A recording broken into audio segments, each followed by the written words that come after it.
తెలియక దాడి చేసిండ్రు. ఆ దాడిని సాకు చూపి పోలీసులు మాపై దౌర్జన్యం చేశారు. లఘుచర్ల నిందితులు కుటుంబ సభ్యులు.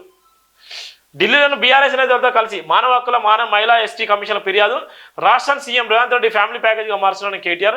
ఢిల్లీ లఘుచర్ల బాధితులతో కలిసి మీడియాలో కేటీఆర్ కూడా మాట్లాడిన నేపథ్యం ఉంది. ఆయన కలెక్టర్ ఎవరో మాకు తెలియదు, కానీ మేమైతే దాడి చేసినాం, వాళ్ళు కూడా మా దగ్గర ఉన్నటువంటి మా భూముల విషయాల్లో లాక్కునే నేపథ్యంలో అన్నటువంటి ప్రయత్నం అయితే చేసిన నేపథ్యంలో ఢిల్లీలోని మీడియాతో కూడా కేటీఆర్ ఆ బాధితులు కూడా మాట్లాడుతున్న పరిస్థితి మనం చూస్తున్నాం.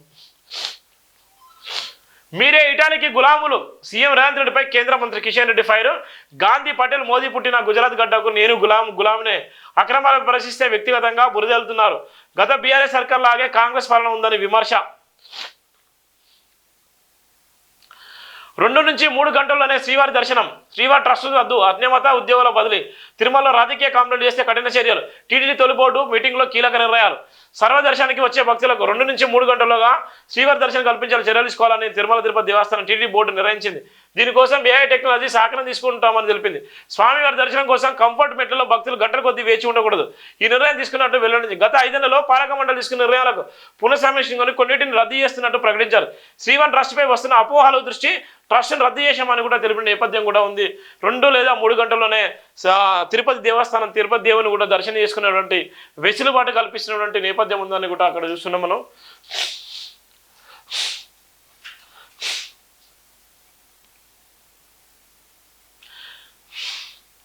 జాతీయ ఎస్టీ కమిషన్ సభ్యుడు జాట దుస్యాన్ కాళ్ళపై పడి వేడుకుంటున్న లఘుచర్ల మహిళ. రైతులైతే పొలంలో దాక్కుంటున్నాం, బువ్వ పెట్టే భూములు ఇవ్వమన్నందుకే మా కసిగతి, మా సంబంధాల మీద శంకుస్థాపన చేసుకోండి. జాతీయ ఎస్టీ కమిషన్ ఎదుట లఘుచర్ల బాధితులు. పాపం బాధాకరం అయితే లఘుచర్ల బాధితులు అయితే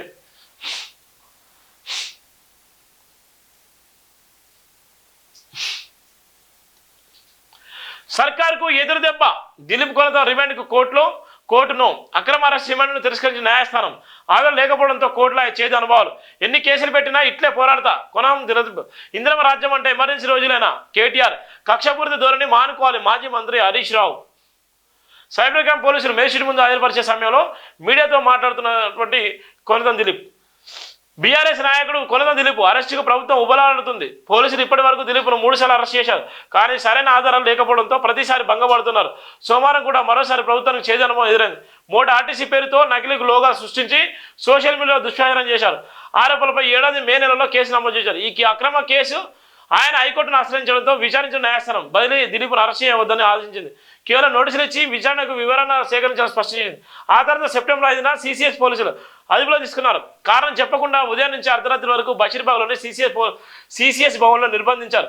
దీంతో బీఆర్ఎస్ నేతలు జగదీష్ రెడ్డి, ఆర్ఎస్ ప్రవీణ్ కుమార్, దాసి శ్రవణ్, క్రిషక్ పెద్దిశ్వర్ రెడ్డి తదితరులు సిఎస్ఎస్ చేరుకున్నారు. దిలీప్ను ఎందుకు నిర్బంధించారో చెప్పాలని డిమాండ్ చేశారు. ఆయన పోలీసులకు కొన్ని గంటల పాటు ఎలాంటి సమాధానం ఇవ్వలేదు. చివరికి ఆసిఫాబాద్లోని జరిగిన అల్లాలపై వీడియోలో ఓ ట్విట్టర్ ఐడీలో పోస్ట్ చేశారని దాన్ని దిలీప్ నిర్వహిస్తున్నట్టు తెలిసి అదుపులోకి తీసుకున్న నేపథ్యం ఉంది. ఎన్ని రకాలు చేసినా కూడా ఆయన ఇప్పటివరకు ఎలాంటి ఆధారాలు లేవు. ఉత్తనే అరెస్ట్ చేస్తున్నారు, వదిలిపెడుతున్నారు. అది ఆయన సుప్రీంకోర్టును ఆశ్రయించినప్పటికీ, హైకోర్టును ఆశ్రయించినప్పుడు కూడా వాళ్ళు కూడా ఆదేశాలు ఇచ్చి అరెస్ట్ చేయొద్దన్న నేపథ్యంలోనే, కానీ ఆయన ఇప్పటివరకు ఎలాంటి ఆధారాలు లేవని కూడా చూపెట్టేటువంటి ప్రయత్నం చేస్తున్నారు. ఇప్పుడు ఉన్నటువంటి ప్రధాన వార్తలకు